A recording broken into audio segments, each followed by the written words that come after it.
La dernière fois, nous avons vu la différence entre faire quelque chose et atteindre les objectifs que nous sommes fixés. Et si, en tant que chef de projet, vous vous préoccupez de l'atteinte des résultats de votre activité, eh bien rapidement, vous allez vous poser la question de comment faire. Et c'est pourquoi, aujourd'hui, nous accueillons Miché du réseau francophone des évaluateurs émergents, qui est spécialisé en évaluation d'impact et qui vous présentera la mesure des effets. Bonjour Miché. Bonjour Mickaël. Ça va bien? Ça va bien toi? D'accord.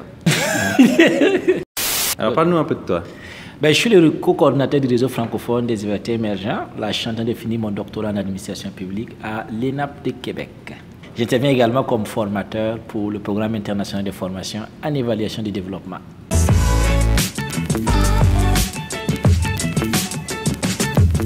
Aujourd'hui, j'aimerais vous parler de la mesure des effets des programmes, des projets, souvent appelés interventions.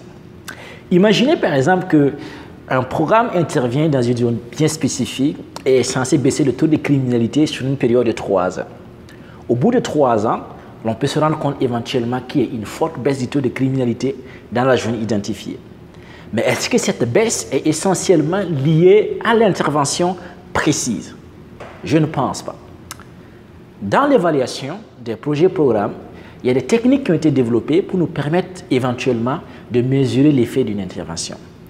La première approche qui est l'idéal ou l'étalon d'or si vous voulez, c'est premièrement, dans une population bien donnée, lorsque l'on veut mettre en place un programme, d'identifier un groupe de bénéficiaires. À côté de ce groupe, identifier notre groupe qui présente les mêmes caractéristiques que notre groupe d'intervention, qui peuvent être qualifiés par exemple de jumeaux. Nous mesurons les niveaux de notre variable cible dans le groupe d'intervention et dans le groupe jumeau. À la fin de notre intervention, on mesure encore le niveau de notre variable cible dans le groupe d'intervention et dans le groupe jumeau. L'on peut calculer la variation de notre variable cible dans le groupe d'intervention et la variation de notre variable cible dans le groupe jumeau. La différence entre ces deux variations va nous permettre d'aller identifier l'effet net de notre intervention qui est l'effet essentiellement attribuable à notre intervention. La deuxième façon de mesurer les effets de notre intervention, c'est-à-dire que le programme peut identifier un groupe de bénéficiaires selon des critères qui lui sont parfaitement propres à lui. Et juste à côté, identifier un autre groupe qui présente presque les mêmes caractéristiques que notre groupe d'intervention, mais qui n'est pas un jumeau. Exemple, 2 quartiers mitoyens qui présentent les mêmes caractéristiques ou 2 villes presque similaires. Comme dans la première étape, l'on va mesurer la variation de notre variable cible au sein du groupe d'intervention et la variation de notre variable cible au sein du groupe de contrôle. Et la différence va nous permettre d'avoir un effet ici, mais qui n'est pas l'effet net puisque les deux groupes sont subis à des facteurs externes qui ne sont pas les mêmes facteurs, mais il peut y avoir également d'autres interventions qui peuvent expliquer cette variation.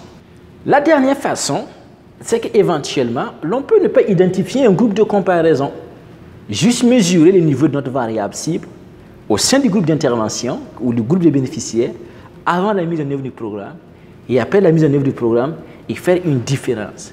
Mais attention, cette différence ne présente pas l'effet net de notre intervention puisqu'il y a des facteurs externes tels que des politiques ou d'autres interventions qui peuvent agir sur notre variable. Dans tous les cas, quelle que soit l'approche que vous choisirez pour mesurer l'effet de votre intervention, il est important de tenir compte des biais, des forces et des faiblesses liées à l'approche que vous avez choisie.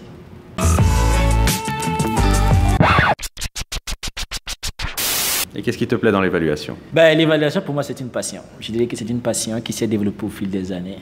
Et beaucoup, surtout plus dans les méthodes et les approches quantitatives. C'est vraiment là ma passion en évaluation.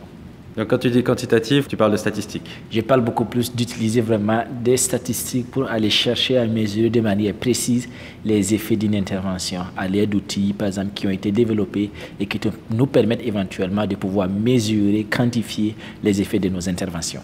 Et si tu devais promouvoir l'évaluation en quelques mots auprès de nos chefs de projet en Suisse, qu'est-ce que tu dirais?